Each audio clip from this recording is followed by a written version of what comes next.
நடிகர் விஜய் கடந்த சில ஆண்டுகளாகவே அரசியல் கட்சி தொடங்குவார் என்ற எதிர்பார்ப்பு தமிழக மக்களிடம் இறக்கை கட்டி பறந்தது. ஆனால் சிலரோ அவர் கட்சியெல்லாம் தொடங்கி தேர்தலை சந்திக்க மாட்டார், ரஜினி போல சும்மா பேசிவிட்டு கடைசி நேரத்தில் ஒதுங்கி விடுவார் என்று கிண்டலாகவும் விமர்சித்தனர்.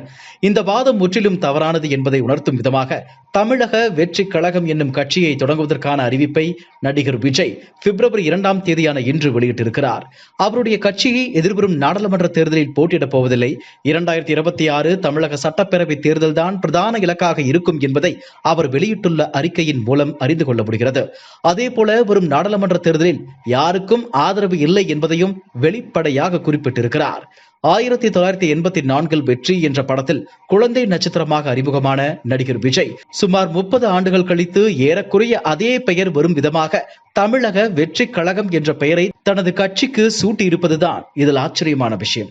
இதே போல 2009 ஜூன் 26ஆம் தேதி புதுக்கோட்டை மாவட்டத்தில் மக்கள் நலனுக்காக விஜய் மக்கள் இயக்கத்தையும் அவர் தொடங்கி வைத்தார் என்பதையும் இங்கே குறிப்பிட வேண்டும். கடந்த ஆண்டு ஜூன் மாதம் அவருடைய பிறந்த நாளை ஒட்டி தமிழகம் முழுவதும் 234 தொகுதிகளில் 10ஆம் வகுப்பு மற்றும் +2 பொதுத் தேர்வுகளில் முதல் 3 இடங்களை பிடித்த மாணவ மாணவிகளையும் அவர்களது பெற்றோரையும் சென்னைக்கு வரவழைத்து 10,000 ரூபாய் வரை பரிசு பொருட்களையும் வழங்கி அதிரடியும் காட்டினார். அது மட்டுமின்றி நல்ல தலைவர்களை நீங்கள் தேர்ந்தெடுக்க வேண்டும், உங்கள் பெற்றோரிடம் காசு வாங்கி ஓட்டு போட வேண்டாம் என சொல்லுங்கள், ஒரு தொகுதிக்கு எவ்வளவு செலவு செய்கிறார்கள் என்றால் எவ்வளவு சேமித்து வைத்திருப்பார்கள் என எண்ணி பாருங்கள் என்று அட்வைஸும் செய்தார். தமிழகத்தில் உள்ள 234 சட்டப்பேரவை தொகுதிகளை மனதில் வைத்துதான் தொகுதி வாரியாக பொது தேர்தலில் அதிக மதிப்பெண் பெற்ற மாணவ மாணவிகளுக்கு நடிகர் விஜய் பரிசுகளை அள்ளி வழங்கினார் என்றும் அப்போது பரபரப்பாக பேசப்பட்டது. மேலும் அவர் அரசியலுக்கு வருவதில் தீவிரமாகவும் மிக உறுதியாகவும் இருக்கிறார் என்பதை புரிந்து கொள்ளவும் முடிந்தது. அது இப்போது உண்மையாகவும் ஆகிவிட்டது. அதே நேரம் நடிகர் விஜய் இன்று வெளியிட்ட அறிக்கையில் மிகவும் கூர்ந்து கவனிக்க வேண்டிய விஷயங்கள் பல உண்டு. அதிலும் குறிப்பாக தற்போதைய அரசியல் சூழல் பற்றி நீங்கள் அனைவரும் அறிந்ததே. நிர்வாக சீர்கேடுகள் மற்றும் ஊழல் மலிந்த அரசியல் கலாச்சாரம் ஒருபுறம் என்றால், நம் மக்களை சாதி மத பேதங்கள் வாயிலாக பிளவுபடுத்த துடிக்கும் பிளவுவாத அரசியல் கலாச்சாரம் மறுபுறம் என்று இருபுறமும் நம் ஒற்றுமைக்கும் முன்னேற்றத்திற்குமான முட்டுக்கட்டைகள் நிறைந்துள்ளன. ஒரு தன்னலமற்ற வெளிப்படையான சாதி மத பேதமற்ற தொலைநோக்கு சிந்தனை உடைய லஞ்ச ஊழலற்ற திறமையான நிர்வாகத்திற்கு வழிவகுக்கக்கூடிய அடிப்படை அரசியல் மாற்றத்திற்காக குறிப்பாக தமிழ்நாட்டில் உள்ள ஒவ்வொருவரும் ஏங்கிக் கொண்டிருக்கிறார்கள் என்பது நிதர்சனமான உண்மை. வரும் 2026 சட்டமன்ற தேர்தலில் போட்டியிட்டு வெற்றி பெற்று மக்கள் விரும்பும் அடிப்படை அரசியல் மாற்றத்திற்கு வழிவகுப்பதுதான் நமது இலக்கு. என்னை பொறுத்தவரையில் அரசியல் மற்றொரு தொழில் அல்ல, அது ஒரு புனிதமான மக்கள் பணி. அரசியலின் உயரம் மட்டுமல்ல, அதன் நீள அகலத்தையும் அறிந்து தெரிந்து கொள்ள எம் முன்னோர் பலரிடமிருந்து பாடங்களை படித்து நீண்ட காலமாக என்னை அதற்கு தயார்படுத்தி மனதளவில் பக்குவப்படுத்திக் கொண்டு வருகிறேன். எனவே அரசியல் எனக்கு பொழுதுபோக்கு அல்ல, அது என் ஆழமான வேட்கை. அதில் என்னை முழுமையாக ஈடுபடுத்திக் கொள்ளவே விரும்புகிறேன் என்று மறைமுகமாக சில அரசியல் கட்சிகளை போட்டு தாக்கியும் இருக்கிறார். அவர் எந்த கட்சிகளை சாடுகிறார் என்பது அரசியலில் உள்ளவர்களுக்கு மட்டுமின்றி இளைஞர்களுக்கும் நன்றாகவே தெரியும். அந்த கட்சிகள் அத்தனையும் அதிர்ச்சியில் உறைந்து போயிருக்கின்றன. சில டிவி செய்தி சேனல்கள் நடிகர் விஜய் அரசியலில் குதிக்கிறார் என்பதற்கு பதிலாக சினிமாவில் இருந்து விலகுகிறார் விஜய் என்ற தலைப்பில் செய்திகளை வெளியிட்டன. கோட் என்ற படத்தில் நடித்து வரும் விஜய் இன்னொரு படத்திலும் நடிக்க உள்ளார். இத்தனைக்கும் அவர் தனது அறிக்கையில் கையில் இருக்கும் 2 படங்களையும் இந்த ஆண்டுக்குள் முடித்து விடுவேன் என்பதையும் குறிப்பிட்டுத்தான் இருக்கிறார். அப்படி இருக்கும்போது அவர் சினிமாவிற்கு முழுக்கு போடுகிறார் என்று எப்படி கூறுகிறார்கள் என்பதுதான் தெரியவில்லை.